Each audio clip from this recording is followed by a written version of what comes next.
is our video on how to e-sign and get everything into Docusign. So when you're doing a contract, whether it's an agreement of sale or a listing, you could send it over for electronic signature and you can explain it while they're e-signing. So once you're inside of your documents, you're going to click on the e-sign button right here.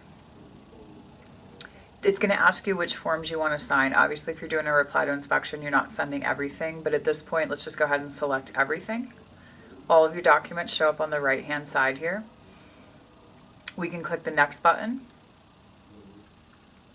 The people in the transaction are loading up. We have Jane Doe, she's our seller, so we want to plug in her email address.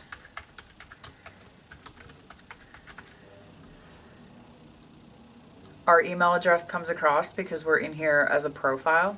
So we're going to click the Done button. This is Jane Doe.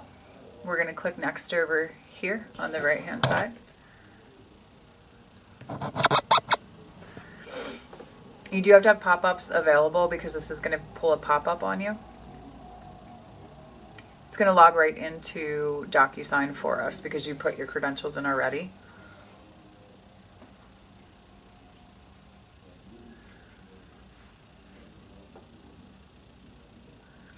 Okay, so now we're inside of Docusign. We're still in Zip, but it's built in Docusign here. So what you're going to do is you're going to go through each and every one of these. Jane Doe came across with her email address. I always click the X here to get rid of this because on the left here is all of our features, signature, optional signature, initials, stuff like that.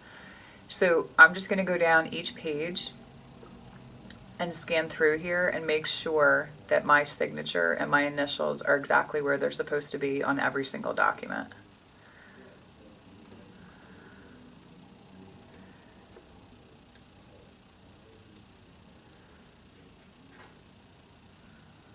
So you can see it built in the initials for the seller already in here. The broker's initials aren't there, and that's where you are allowed to add your own information. For right now, let's just go ahead and add the seller stuff on the side. Again, every single page I go through to make sure that the initials from Zip came across in the right spot. You can move them around if you need to.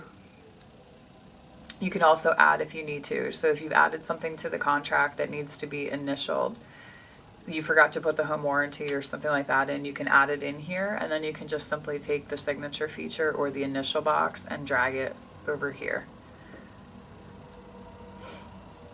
So again, everything is in here. Now I go through it because sometimes on the consumer notice, it does not recognize Jane Doe as a consumer because she's listed as a seller. So I'll just pull her signature in here. So once you go through each and every page, you'll go to the bottom here. You can preview the document or you can send it. Now obviously Jane Doe's not real, so I'm not going to send it, but that's how you'll go ahead and do your Docusign right from your Zipforms.